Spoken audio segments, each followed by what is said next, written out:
Hello and welcome to Cargo Shots from the Stat Trade Times. Powered by Group Concorde.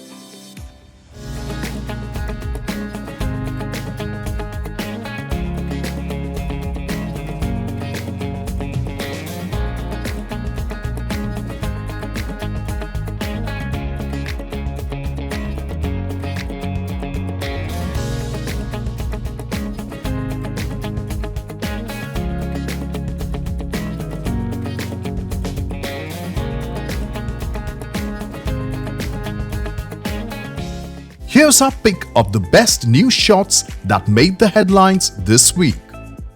Let's dive right into the top stories of the week.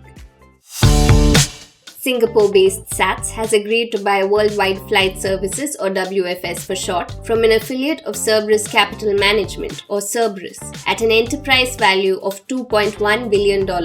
The deal is subject to customary regulatory and SATS shareholders' approval and is expected to close by March 31, 2023. The transaction brings together WFS, the world's largest cargo handler with leadership positions in the Americas and Europe, and SATS, the leading provider of aviation services in Asia. This combination creates a first-of-its-kind global air cargo platform with scale and a network of stations across Asia, the Americas, and Europe.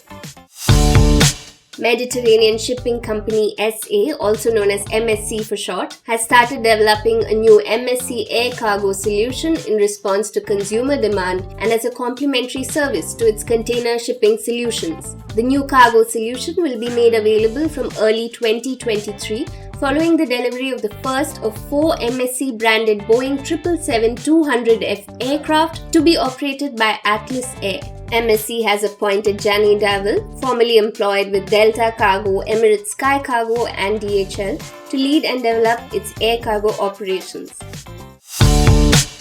Boeing has announced the milestone delivery of the 100th contracted 737-800 BCF to the Lesser AerCap. The BCF was converted at Boeing Shanghai Aviation Services Company Limited, home to the first 737-800 BCF conversion line. AerCap Cargo has leased the aircraft to GOL Linhas Aires.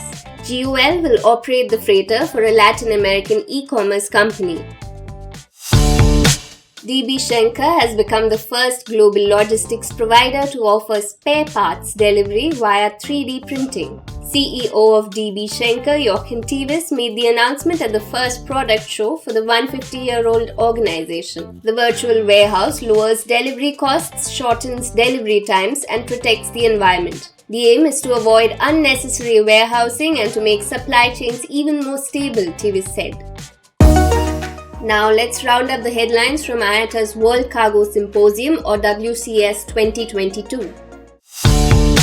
Day 1 of IATA's 3-day WCS 2022 held in London saw the association highlight 4 priorities to build resilience and strengthen air cargo's post-pandemic prospects. These outlined prospects are achieving net zero carbon emissions by 2050, continuing to modernize processes, finding better solutions to safely carry lithium batteries, and making air cargo attractive to new talent. Brendan Sullivan, IATA's global head of cargo, said that air cargo had a stellar year in 2021, achieving $204 billion in revenue. He went on to say that at present, however, social and economic challenges were mounting.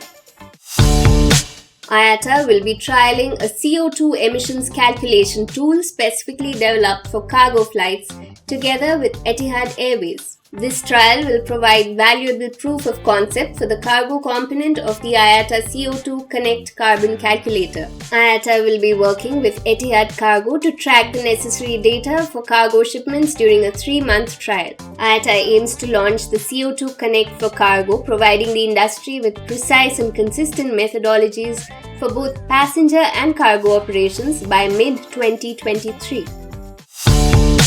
Cargo Flash Infotech announced the launch of their new product, Octogo, at the IATA WCS 2022. The plug-and-progress product lines of Octogo will define higher standards for the industry to make transactions transparent and consumer-friendly. Cargo Flash has signed Kenya-based Jambo Jet Cargo, a subsidiary of Kenya Airways, Oman-based LCC Salam Air, and Royal Jordanian, the flagship carrier of Jordan, as new clients during the July to September quarter to provide support for cargo movements. Jambo Jet and Salam Air will go live with Cargo Flash's Octogen cargo management system. Apart from CMS, Salam Air is also implementing the cargo revenue accounting system designed by Cargo Flash.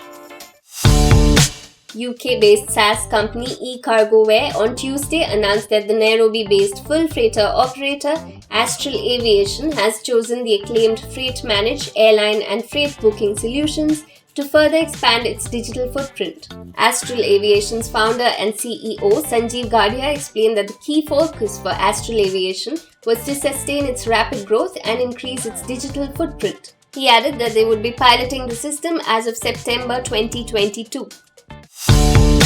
Saudia Cargo announced its agreement with IATA to work on its Center of Excellence for Independent Validators for Pharmaceutical Logistics, or CEV Pharma certification. Saudia Cargo CEO Teddy Zebitz and IATA Senior Vice President Commercial Products and Services Frederick Lega signed the agreement on September 28th on the sidelines of WCS. For the next few months, Saudia Cargo will continue rigorous preparations across multiple aspects of its operations, particularly on staff competency, to handle pharmaceuticals, to comply with IATA's requirements for CEV Pharma certification, on top of good distribution practice. And that's a wrap for this week's episode. This is your host Manjula Nair signing off and wishing you a great weekend ahead.